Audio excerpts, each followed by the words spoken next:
Welcome to the Painter Marketing Mastermind Podcast, a show created to help painting company owners build a thriving painting business that does well over $1 million in annual revenue. I'm your host, Brandon Pierpont, founder of Painter Marketing Pros and creator of the popular PCA educational series Learn, Do, Grow, Marketing for Painters. In each episode, I'll be sharing proven tips, strategies, and processes from leading experts in the industry on how they found success in their painting business. We will be interviewing owners of the most successful painting companies in North America and learning from their experiences.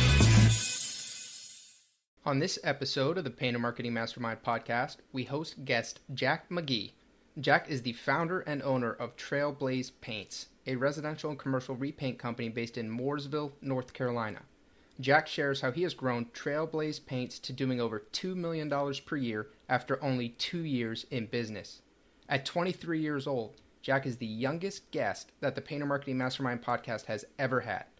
Throughout this interview, Jack shares his entrepreneurial mindset and the power that this mindset has had on growing his business. Jack is working hard to make Trailblaze Paints as closely resemble the McDonald's model as possible, and he outlines how he is systematizing his business to improve efficiencies while he grows. If you want to learn more about the topics we discussed in this podcast and how you can use them to grow your painting business, visit paintermarketingpros.com/podcast for free training, as well as the ability to schedule a personalized strategy session for your painting company. Again, that URL is paintermarketingpros.com/podcast. Jack, thanks for coming on the Painter Marketing Mastermind podcast, man. Yes, sir. Thank you for having me, Brandon. So tell us a little bit about Trailblaze Paints. Yeah, so our company's motto is honesty, integrity, and quality, and that's what we built our company on. We started February of 2020 as soon as the pandemic hit, and old man. Very quickly became the #1 rated paint company in our area. And where are you based? Mooresville, North Carolina, so a little north of Charlotte. Okay, nice. What's the population there? Oh gosh, I don't know. A lot. And you quickly became, how'd you do that? So I'm less of a painter, more of an entrepreneur, right? Okay. So just strategic referral strategies, sitting down with customers at the end of the project saying, hey, if you leave us a review, we'll knock $50 off the bill, and we get the review while we're there. Really helps versus just randomly sending them a review link or just asking in passing. I'm not going to tell Google about this, Jack. God, I'm just kidding.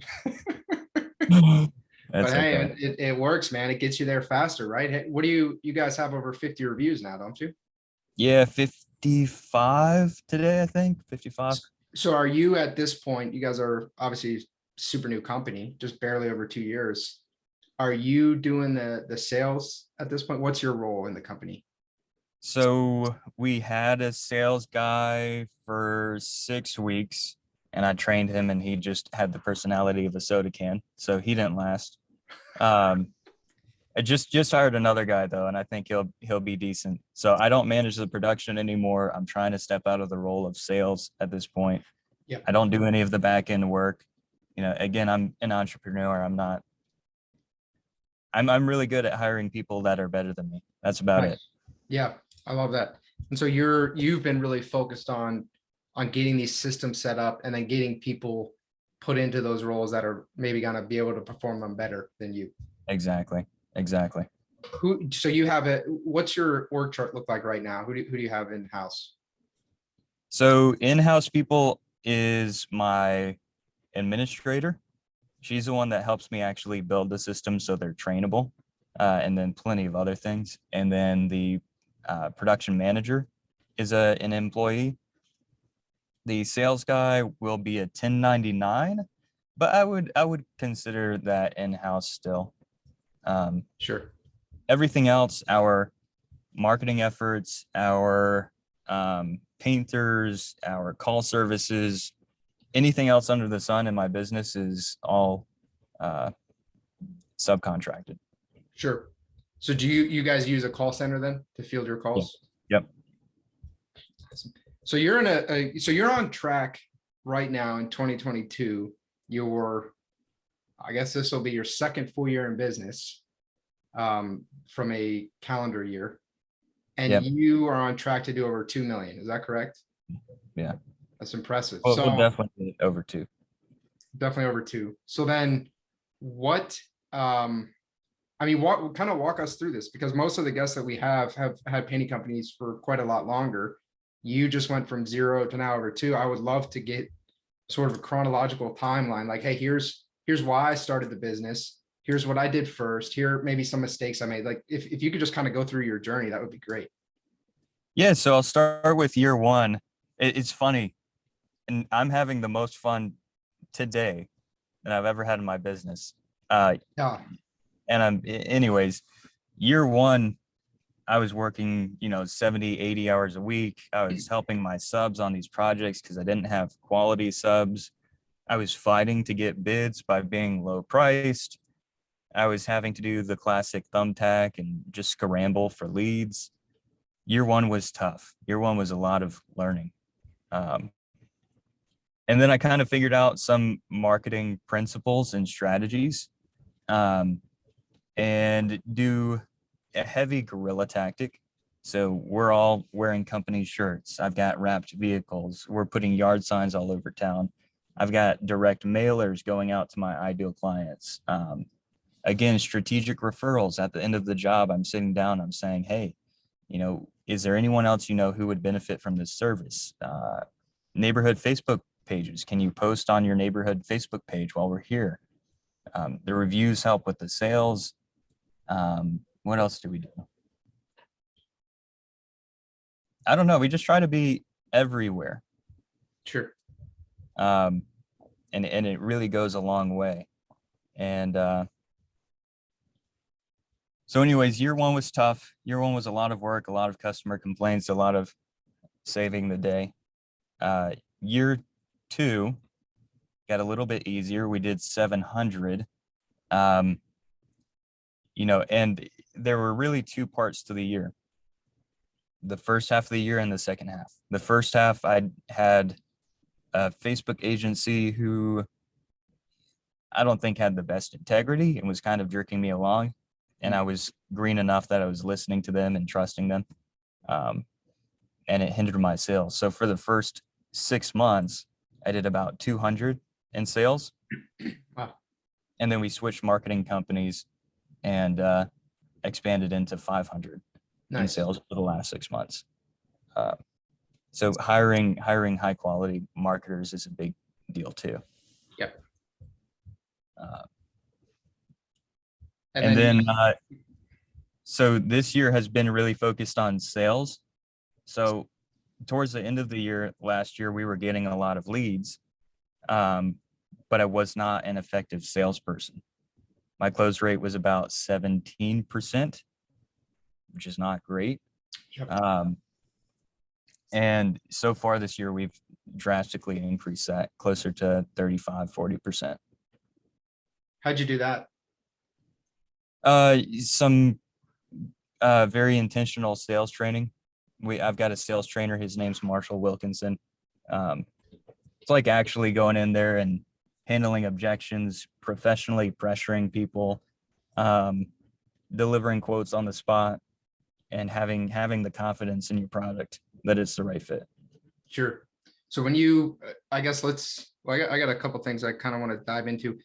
When you professionally pressure people a little bit, what does that look like? It sounds like you paid someone to come in and train your team, right? On sales tactics. So that's awesome. Very few companies do that, painting companies.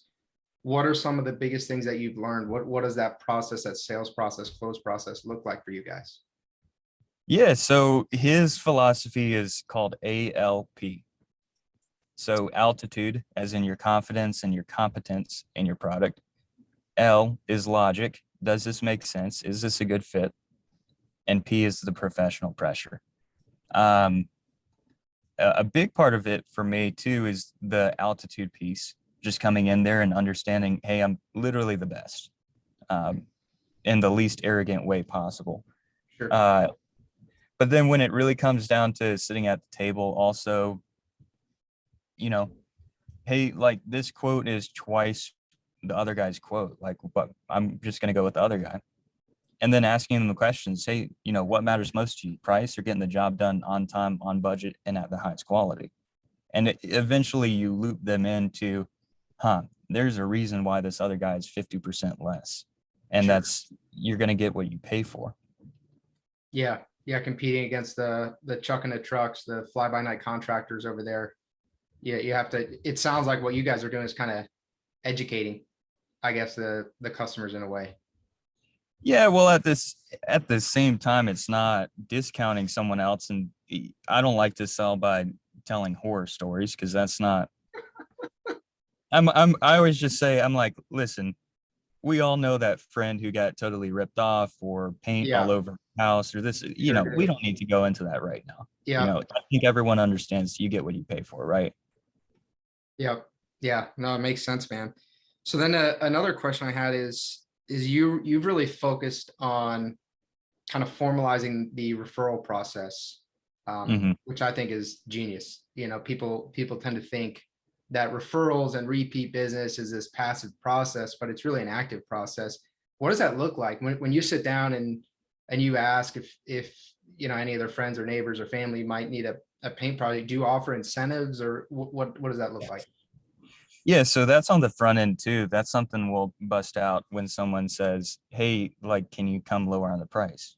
Well, no, it would be disingenuous for me to have presented an inflated price. So Artificially inflated. Sure. Yeah. but what I can do is I can offer you these rebates. And what a rebate looks like is, hey, at the end of the project, we're going to sit down with you and we're going to do X, Y, Z. Typically, that looks like a Google review, Yep. a Facebook post in a certain group. I don't just want you to post it on your personal page. I want you to put it in a group where thousands of people are going to see it. Sure. And then another one on the Nextdoor app. Okay. And then yep. so the value of those is going to fluctuate based on the project size. Is someone who's spending $60,000 with me is going to want more than someone who's spending $10,000 with me. Sure. Right. You were going to ask a question though, and I cut you off. Oh no. Do you ever have people refer directly, like, hey, my sister needs her house painted? What does that look like for the person who referred if you get the job with the sister? And what does that look like for the sister? Does she get some sort of better price? So the sister, no. But for the person who refers, we have a referral incentive where whether we get the job or not, we're going to send you either a $50 Amazon gift card, or if you have Venmo or something, we'll just give you straight $50 cash. Sure. Just for a qualified appointment. Sure. Yeah. And the way I phrase it to my clients is, I'm paying a marketing company to get me these appointments. I'd much rather pay you, my customer, than my marketing company. Yeah. No, it makes sense. And those are best leads you can get. So $50 for a referred lead, I mean, that's a steal. I know. That's great, man.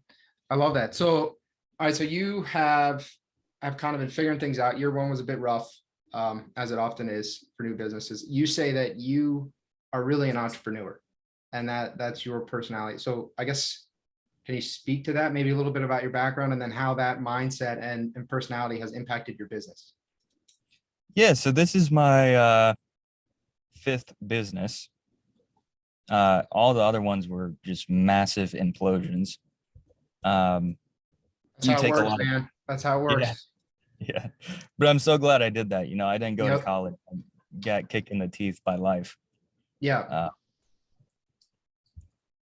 Yeah. And just from the start, I had a lot of people behind me saying, stick to the brush or get on the brush. You're going to make more money. It's going to be a slow grind, blah, blah, blah, blah, blah. And I've got a philosophy that you listen to everyone, but you don't take everyone's advice. Yep. And this isn't the last business I'll start, but Sure. I want to treat it almost like a Silicon Valley startup of, hey, let's go big, let's go fast, and but let's also do it right. Right. How old are you, Jack? I always ask the follow-up question. How old do you think I am? 28. 23. You're 23. Yeah. You play at a higher level. I Impressive. try. So you've started 4 businesses prior to starting your painting company at 21. So when you were 21, you had started 4 businesses. Yeah, guitar lessons. So I still play guitar almost every day. That's like my meditation. Mm. I was lazy with that. That was the lesson on that one. Then got pulled out of the restaurant industry, did landscaping. And that was just, I didn't market and I wasn't diligent in sales. And it was, you can't really subcontract landscaping either. Mhm. Or at least if you can, I didn't have that perspective then. Then home remodels, and that was tough because I wasn't the one buying the house. I was the one working on the houses, right? Yep. Um, and it's just a lot. And I liked paint better. And then I had a stock options business, which I would make, 2% a month on, but I think I was 19, 20 at the time. I need cash. I don't need 2% on my money every Yeah. month. Yeah. Interesting, man. Pretty varied. So with this entrepreneurial drive, you approaching the painting business as a kind of a Silicon Valley startup, move fast, move hard, potentially break things sometimes, but keep the quality up. Right. Right. Like in that Facebook's model, like move fast and break things, something like that. What Yeah. is, I guess, how is that changing how you approach the business? I know you said you didn't stay on the brush. You weren't going to kind of paint and grind and so probably you hired a little bit more quickly, but what are the biggest differences between how you're approaching it and how you see other painting company owners approaching it? I'd say a big piece is in the branding and the marketing and the actual back end side of the paint business. So understanding the importance of systems. One of my favorite things that I always come back to is McDonald's. Yes. They have a 16-year-old girl running a multi-million-dollar business, right? Because their systems are so incredible, they can just take anyone and toss them in the kitchen and make them a manager of how to do this and that. Yep. So trying to figure out how you make systems that are so easy that a monkey can follow them. Yep. Granted, McDonald's is a little bit different than paint, but understanding the systems and the importance of systems in your business, which I'm still like, that's the big thing that we're working on this year is sales and system building. The piece that's gotten me to where I am today is my branding. So understanding who is my ideal client, who do I need to be in front of? Where do I find those people? How do I be the biggest fish in my pond? We've actually, so we've got our number 2 competitor, and I have an unhealthy obsession with competition. And I run into this guy at Jersey Mike's, and I'm laughing with him. I'm like, dude, you got to watch out, man. We're coming for you this year. And I'm joking, and he blows me off. He's like, who's this kid? Like, shut up, get out of my face. He's like, there's plenty of work. You're not taking any work from me, kid. Yeah. Basically what he says. Fast forward to 2 weeks ago, and we're competing with him on every bid, and we're winning every bid. And we get a phone call from a client saying, hey, just so you know, your competitor, Lance, the other painting company, is literally harassing my current client, just trash talking us. And he's got nothing to show for it. He's flustered and he's scared because we're sucking all the oxygen out of the market. What's you're saying he's calling your customer saying bad things about your company? Yes. Yeah. Wow. And we've gotten that feedback several times now, and he's just like, he's actually scared because and I always say it like this, we are literally taking oxygen out of the market. He can't breathe. What are you going to, I guess, just ignore that? Is that going to alter your sales process if you know that the customers are going to be getting calls from him every time? What's your approach there? Not at all. That's him. He's selling for me. Yeah. Right. If you have someone harassing you about another company, yet the company that you're calling about is the number 1 rated, we're young professionals, we present well, and we're the most recommended. What does that say about the other guy? You know? Yeah. And he's getting the second most phone calls, you know? Yeah. I wonder what your Jersey Mike's encounters are going to be like now. Might be a little weird. I see, I don't really care. I'm not gonna play dirty. Because that's not how you win business. Yeah. Have you ever watched the movie The Founder? Yeah. Yeah, I love that movie. I was actually talking with my wife. I look to McDonald's a lot as well as, and then that movie. McDonald's, it turns out, it's actually really a real estate company, Yeah. and that's really what they are, which is interesting. And I was talking to my wife last night, not to take this topic insanely, this podcast insanely off topic, but I was like, I wonder if painting companies could do something similar, where they could basically let's say open franchises or even office locations in different areas and buy small commercial buildings for their painting company and become sort of a real estate company. I digress. I don't know real estate law very well. I hadn't thought about the real estate aspect in painting either. And I'm not a big real estate guy, so you intrigued me. Yeah. Well, you're a Silicon Valley guy, so I know you'll probably go back and figure out this answer for me. If you figure it out, I would love to know. Well, and that's another piece too. You've got the franchise model or keeping it in-house. And that's another thing of, to me, this isn't a successful company if I don't have multiple locations. So do you keep all of those in-house and have systems so that it's easy enough that it's not a headache doing that? Or do you franchise that? Because, on a franchise, I don't know how much you make on a franchise. What is it, like 5%, 3%? I know very little about franchises. Let's say it's 3% versus being the owner, you're closer to 20%. Anyways, those are the kinds of things that keep me up at night. I guess the franchises, you get the infusion of capital, but for painting companies, not really a big deal. Now, if you went the real estate way, maybe it would be a big deal. And then you have someone else who's really responsible for it. Right. Blow up and basically sell your system. But yeah, are you thinking about opening a second location in the near future, or what's your thought process with that? Well, this one needs to be a well-oiled machine. I think this one location, which it would essentially be from Charlotte to Hickory, which is a 40-mile radius. Nice. It could easily be $20+ million. Yeah. So until we have one location that's just a well-oiled machine, it doesn't make sense for me to expand. Yeah. And that was interesting to me too, that your competitor is so panicked when you are at, north of 2 million, because I know he shouldn't be, right? And you shouldn't be. Nobody should be. There's plenty of work where you are. You just said you could get to $20 million. I have no doubt. There's this misconception oftentimes with this scarcity mindset that if you have a professional competitor and they show up to the same bids as you, then there's not enough work for the both of you.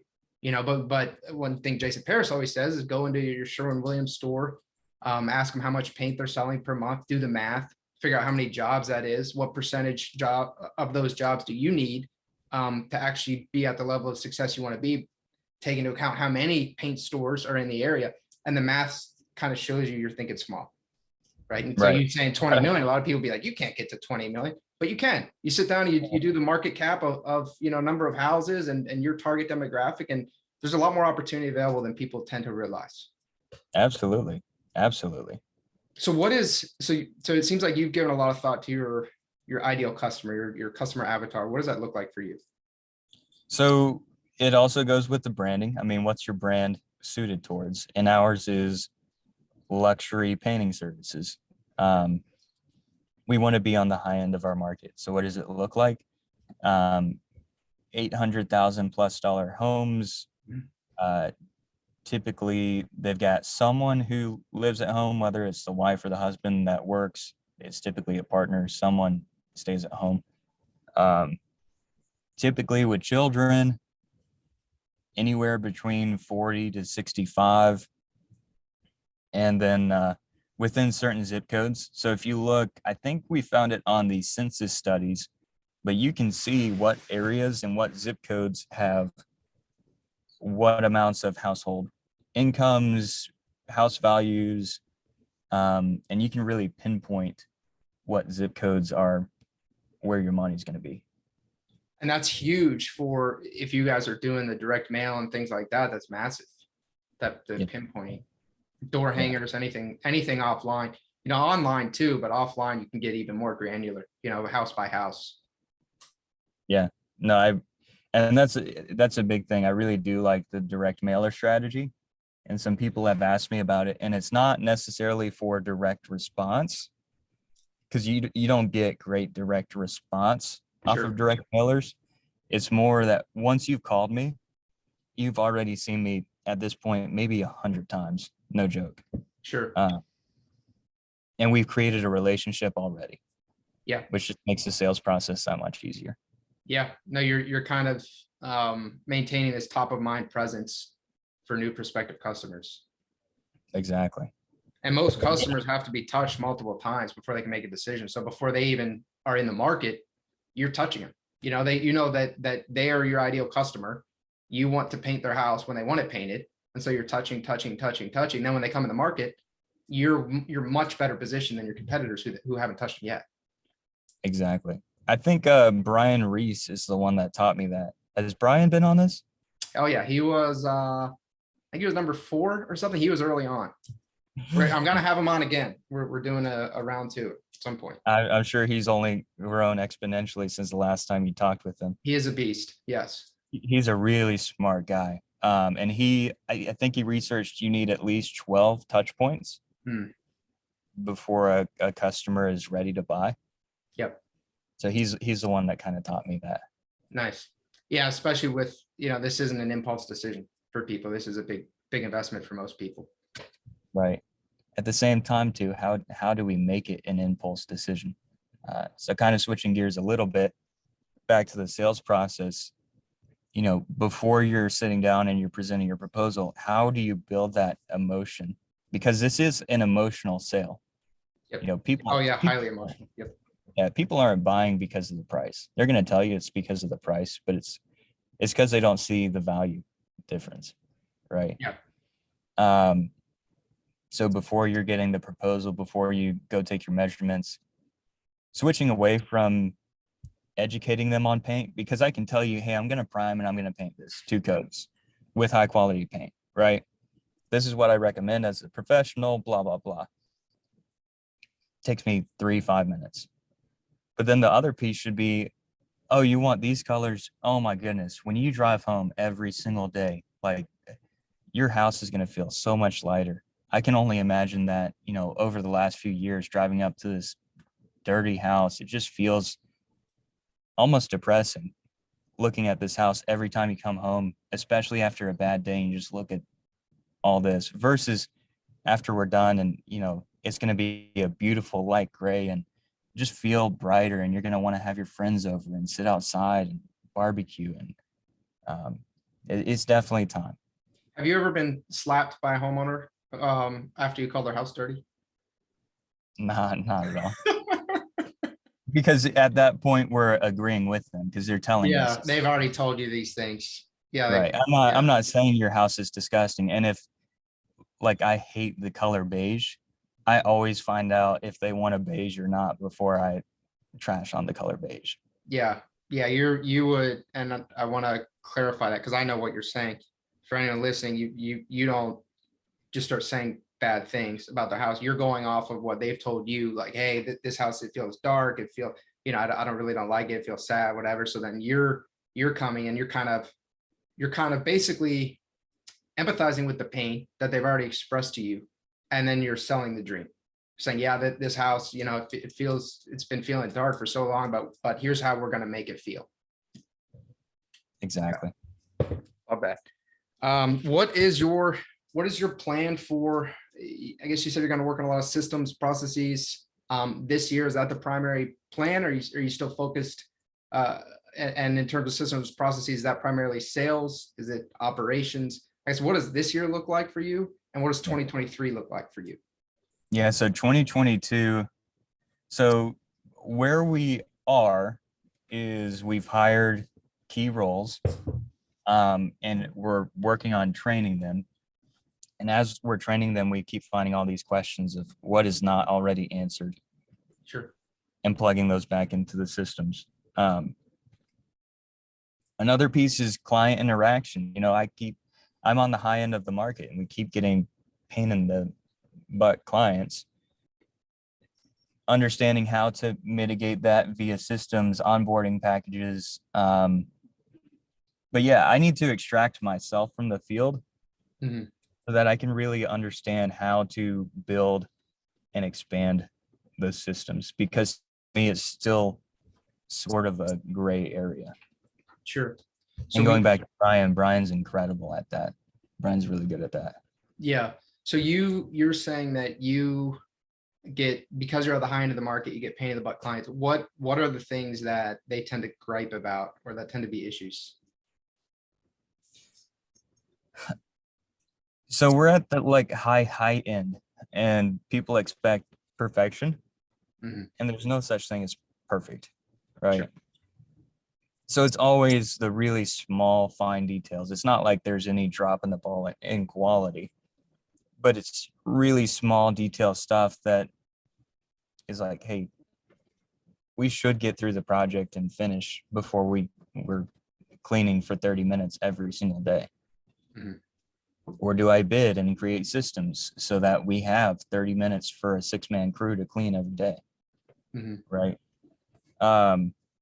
Those are the customer complaints we get, is basically small, fine detail stuff and it's not just one time at the end. It's like we're doing, 15, 30, 40, 50, $60,000 projects in residential world. And that takes time, and it's an everyday something. What is your typical profit margin on your projects, your gross profit? So we bid them at 50%. Last year was abysmal. I think we came in at 25% after produced. And a lot of that was from some things early on. I've definitely gotten sued, I've gotten stiffed, and that affects the gross profit.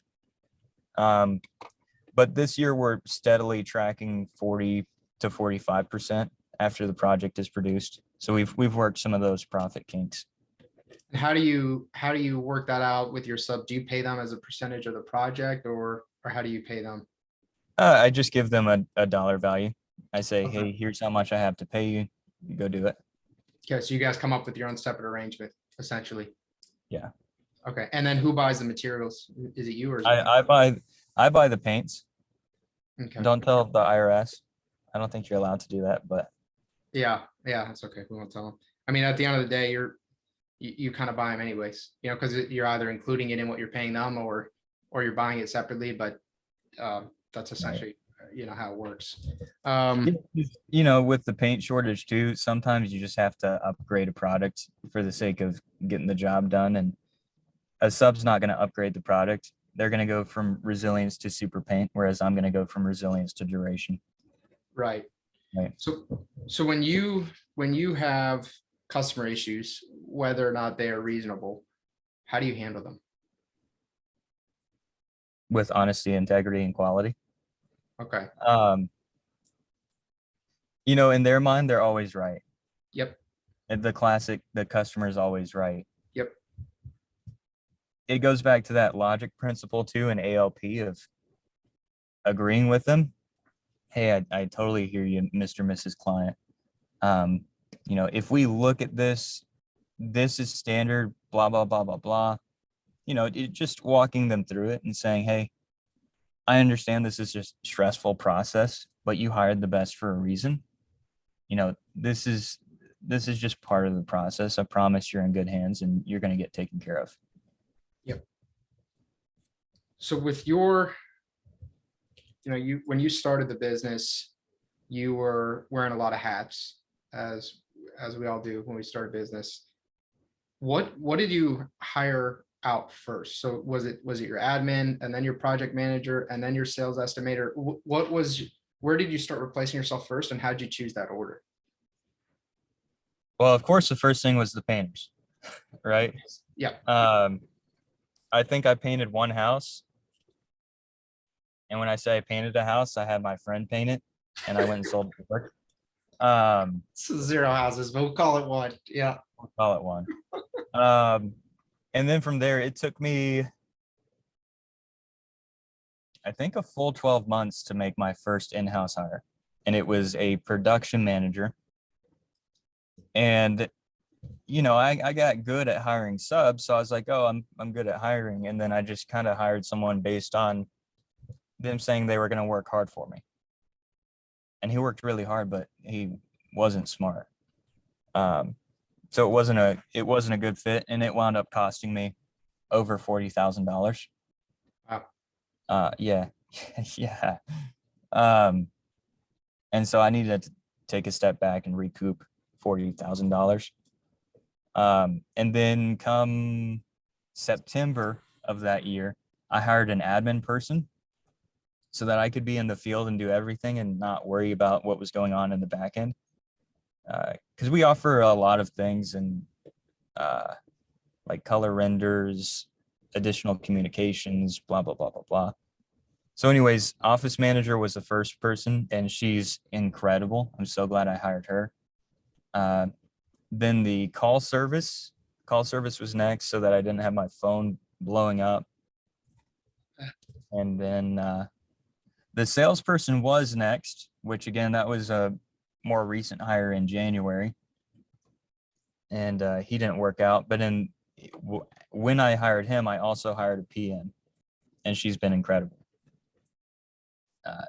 So successfully, I hired the office, then PM, and we'll see how this next sales guy does. I think he'll do well.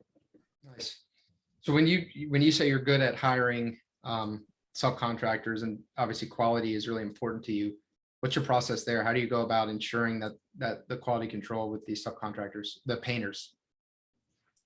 Well, one, I've got a list of over 100 different subcontractors who want to work for me. So I've got an incredible list of people to interview in the first place. How'd you get that? That's a really good question. I do a lot of in-person networking. So I see a guy with wrapped ladders at the gas station. I pull over at the gas station and I talk to him. I see a guy at the grocery store or getting food. I go talk to them. Especially at the paint store. I see you at the paint store. I go talk to you. Anywhere I see a van like that, I'm going out and I'm getting your phone number. And then interviewing them, I check their ladders. Ladders are a big piece for me. Ladders will tell you if they know what they're doing or not, in my opinion. Do they have 40-foot ladders? Are you insured? Are you clean-ish? I mean, as clean as you can get for a painter. Yeah.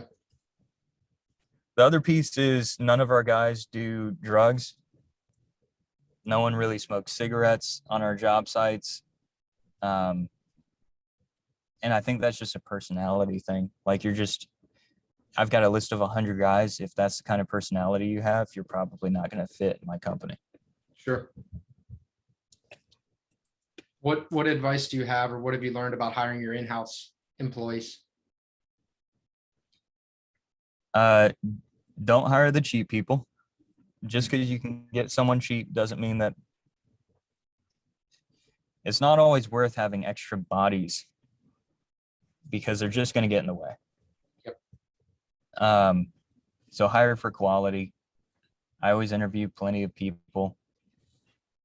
The other piece is like my PM. She was a Sherwin-Williams employee, and she was just so incredible. I had to take her. Yeah. Same thing with several of my painters. Like, they worked for other companies and said, "Hey, you should come work for me." I find that the best people typically already have jobs, and you need to sell them on your vision and why your company is better. Do you offer them a pay raise to come join you? The sales guy. No. I just hired a videographer as well, a full-time videographer. He took a pay cut. So not necessarily. Some people, yes, the PM, she got a pay raise. my office person, she's had plenty of pay raises. But it's more about the vision. People want to be on a speedboat, not a sinking ship. So so you have a full-time videographer. Yeah. So, well, that's how I phrase the position to them. It's full-time, taking videos, pictures, editing those, putting it on social medias. I literally just hired that guy yesterday, which is why I haven't really talked about it. But really that's a guise for an extra person to be on the job sites doing quality assurance. Huh. Because we're running 5 teams at a time right now. We're producing about 50 to 60,000 a week. And my production manager is just stretched so thin. And if we're getting all these nitpicky details, it's really going to help to have someone whose only job is to be on the job sites taking videos and pictures, versus them having to do quality control stuff, customer communications, scheduling, all of the stuff that a production manager needs to focus on. Gee, that's interesting. So you have, another set of eyes out there with a video camera. So people are definitely going to want to make sure they're acting in the best manner possible. You do interior and exterior, correct? With these homes. Yeah, we do inside, outside, and cabinets.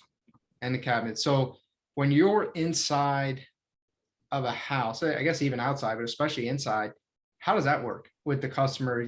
For you sending a videographer, do you get some sort of release? Do you let them know, hey, we might be taking some videos inside your house? Is there any sort of, I guess maybe you don't know yet because you just hired him, but what's your plan there? I could see some potential pushback. Yeah, that's I'm glad you brought that up, because that's what my PM said. She's like, hey, we should really put that in the contract of like, hey, we're taking videos and pictures on your job sites.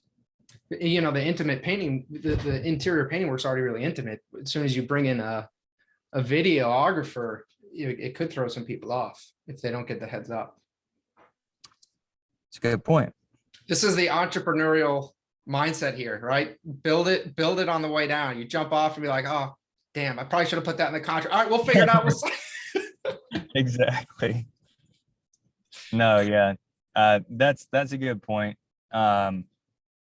But piggybacking on that too, what's some advice for some other people where I see people get hung up? Perfectionism. Yeah. If that's a word, being perfectionists. Yeah. I don't care. I know, I love it. I mean, I think I'm really, really happy that this just came up, because I think it's, so often we hear these stories, and I mean, that's essentially what I'm doing is hearing people's stories, asking people's stories, but it's all in the past. And so they'll say, kind of have a massive bias toward action. Don't be perfectionist, prioritize done is better than perfect, all these kinds of things that tell you just to move, just to do it. But it's still scary. It's scary for people to think they're going to mess up. It's scary for people to think they're going to overlook something. And right now, we just came across something you're doing that you hadn't thought about. And that is now, oh, you better figure it out.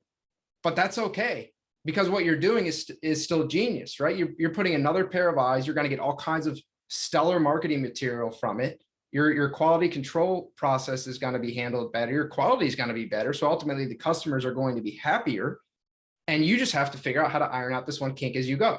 So I think it's that, and that's why you're at over 2 million in 2 years, is because of this kind of mindset. So I think for anyone listening, this isn't a mistake that you made. This is proof of how you're operating and living and why you're seeing the success as quickly as you are. So I'm super happy that this just came up. Yeah, no, I'm right there with you. It's funny. I was really stressed earlier this week because we had just several clients saying stuff. And I'm obsessed with being the best. So when people are super critical, especially as consistent as it was earlier this week about stupid stuff, I got a little stressed, but then I got so excited because I was like, every time I've ever been stressed, something even better came after that. Nice. Yeah, and the other piece on all of that too is we went from like 10,000, 15,000 a week in production pretty quickly to 50 to 60,000 a week in production. It's a big jump. It's a big jump.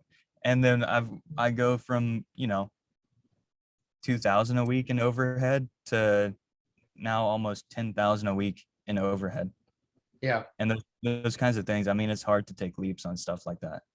Yeah. Yeah. And I mean, that's the growth pains.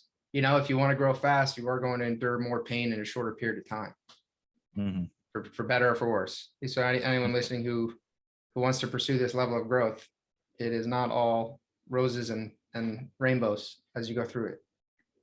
Well, and I'd say regardless, I mean, the way I'm handling it is so that I can remove myself out and not have to endure this all the time. I would almost argue if you're taking a slower path, you're just going to experience almost the same kinds of pains and the stresses over a longer period of time, because you have to be plugged into the business because you don't have a budget to hire other people.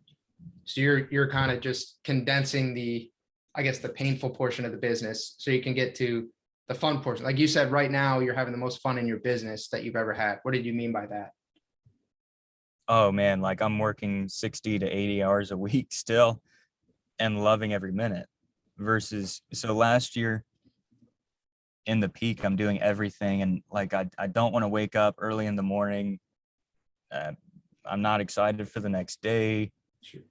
Sunday rolls around and I'm like, thank goodness, the one day where no one's working and I can just breathe, which never happens because you have clients who text you on Sundays and ruin your day. Versus now I'm waking up at 5:30 in the morning, working out because I just want to feel good. And then we have our team meetings and everyone's getting excited and everyone's on board to build something big. Like, it's no longer just me saying, hey, I'm going to create something big. It's all these people behind me who are saying, dude, like we're not here to keep your business stagnant. We're here all to grow it where it needs to be. Yeah, amazing. So that networking, you selling people this dream, has made it now less lonely for you. It's not just you out here slogging through day in, day out. You have a team that's motivated to succeed. Yeah. And that's important too, because you brought them on with this idea that, hey, you want to be on a speedboat, you want to have opportunity. This is where the company's going. You sold them a vision. It wasn't, hey, I can pay you. And I know for some people you might have offered a pay raise, but hey, I can pay you $2 more an hour. I can pay you 10 grand more a year. And that's why you should care. Instead, your focus of why you should care was, hey, here's what we're going to do. We're going to disrupt this market. We're going to be the top guys. We're going to do this. And I can offer you a pay raise if you ended up doing that. But I think there's an important distinction there. Exactly. A big difference. Yeah. So what advice do you have, just generally for anyone listening who maybe they're starting out, or maybe they've been going for a while, but they've never seen this cadence of growth, but they want to? What would you tell them to focus on? Well, I guess the first thing I'd say is, do you really want to? Like, do you really want it? You got to want it. Like, if you say you want it, but you're not willing to give up the brush, or you're not willing to put other people in positions of power to grow this business with and for you, it's never going to happen. You can't do it alone. Yeah.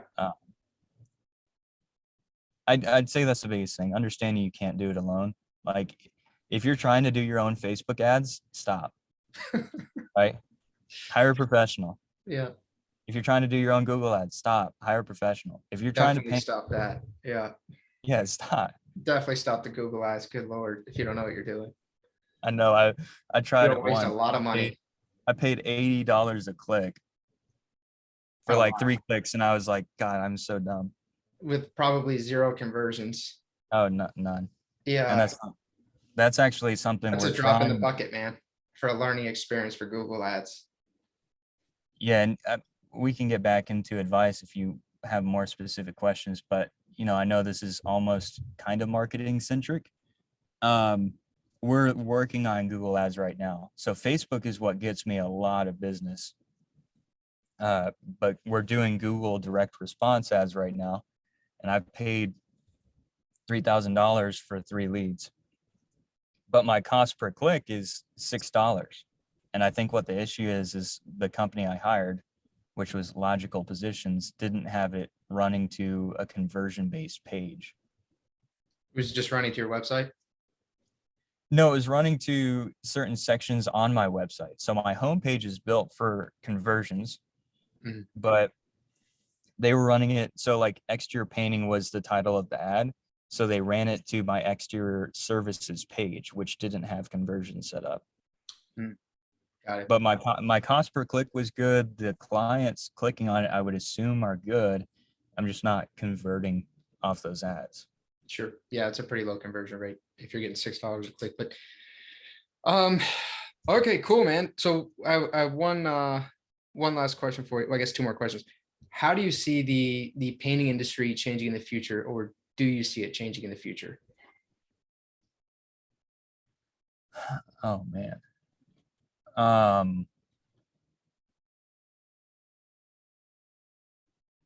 Yeah, I don't know. Hopefully more people come in and treat it professionally, and we can raise our prices, and profit is less of an issue because there are more legitimate companies doing what we're doing. Competition only breeds better product.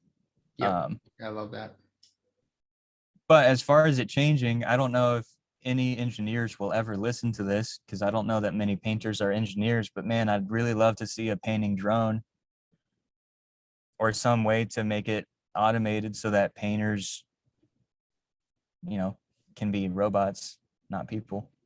Yeah, I'm wondering when Amazon, I think they have in some places. I've never seen one, but I think they do some drone deliveries, or at least are in the works of it. I'm wondering when they're going to enter some of these home service industries. I feel like it's only a matter of time, before you start seeing Amazon drones painting your neighbor's house or something. I don't think it's in the near future, but I think one day there's going to be something like that.